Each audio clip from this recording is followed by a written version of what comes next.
যশোরের town hall ময়দানে বিএনপির জাতীয় স্থায়ী কমিটির সদস্য সাবেক মন্ত্রী তরিকুল ইসলামের স্মরণ সভায় যোগ দিয়েছেন দলের মহাসচিব মির্জা ফখরুল ইসলাম আলমগীর।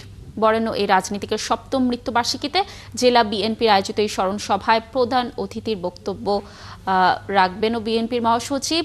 আমরা সরাসরি চলে যাচ্ছি সেখানে।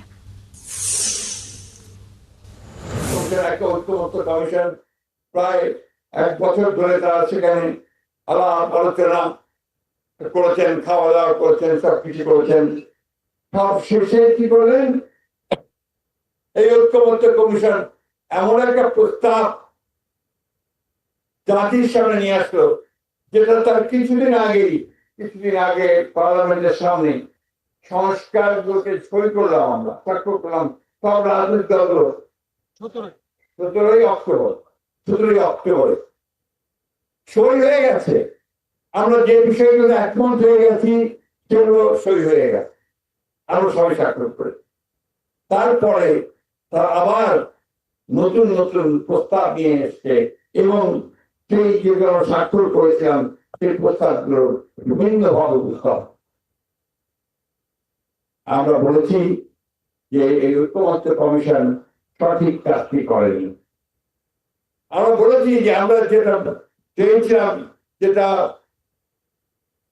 আমাদের প্রধান উপদেষ্টা কমিট করেছিলেন, যে যেগুলো ঐক্যমত্য আলোচনা থাকবে আর যেটা হবে না সেগুলো আগামী পার্লামেন্টে চলে যাবে, সেই পার্লামেন্টে সেখানে নির্ধারিত হবে আলাপের মধ্যে।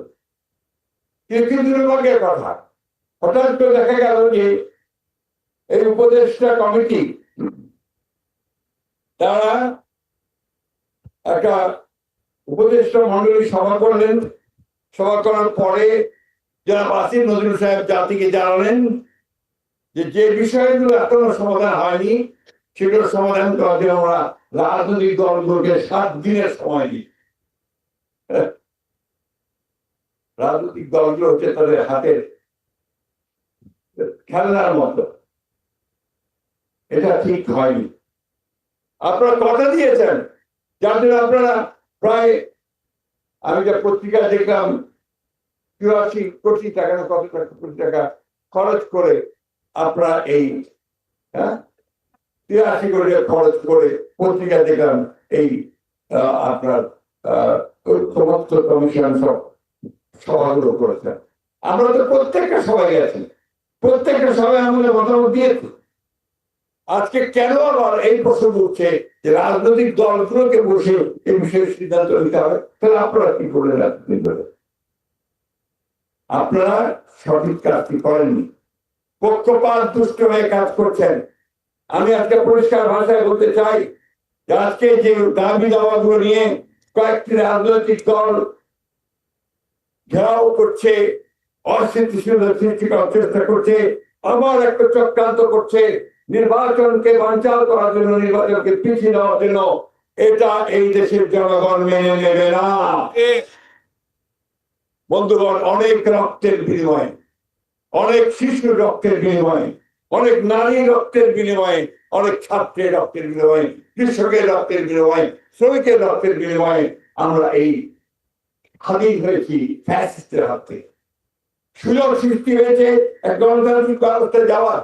এ থেকে আমরা কোন মহলের চক্রান্ত বা ষড়যন্ত্রের মধ্য দিয়ে এটাকে বিনষ্ট হতে দিতে পারি না।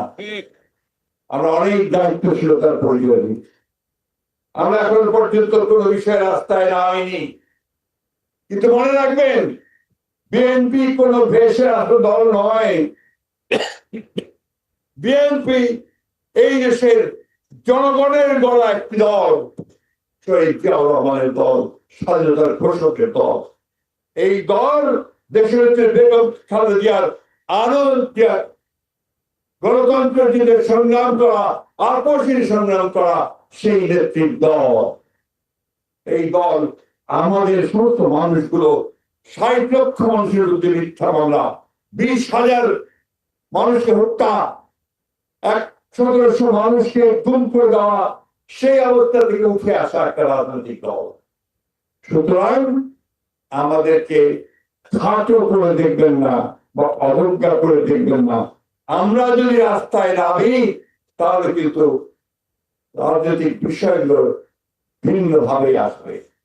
তাই খুব পরিষ্কার করে বলতে চাই যে আপনারা এসব বাদ দিন, যে বিষয়গুলো সমাধান হয়েছে সেই বিষয়গুলোকে পড়ে দিন, যেগুলো হয়নি সেগুলো পার্লামেন্টে আগামী নির্বাচনে মধ্যদিন যে পার্লামেন্ট গঠন হবে সেই পার্লামেন্টে সিদ্ধান্ত নেওয়া হবে। আর যেগুলো আমরা একমত হয়েছি সেগুলোতে আপনারা ব্যবস্থা গ্রহণ করুন। আমরা খুব পরিষ্কার করে বলতে চাই যে নির্বাচনের দিনই গণভোট হবে, তার আগে হতে হবে না, হওয়া যাবে না। আমরা তাই জানি কিনা বলেন বন্ধুগণ, এই বিষয়টা আমরা একমত। অন্যান্য বিষয়গুলোতে আসেন, যেগুলো বাকি আছে সেগুলো আমরা আগামী পার্লামেন্টে নিয়ে যাব। আর যেগুলো সই হয়ে গেছে, একমত হয়ে গেছি, সেগুলো ভিত্তি করে আমরা কাজ শুরু করতে পারি।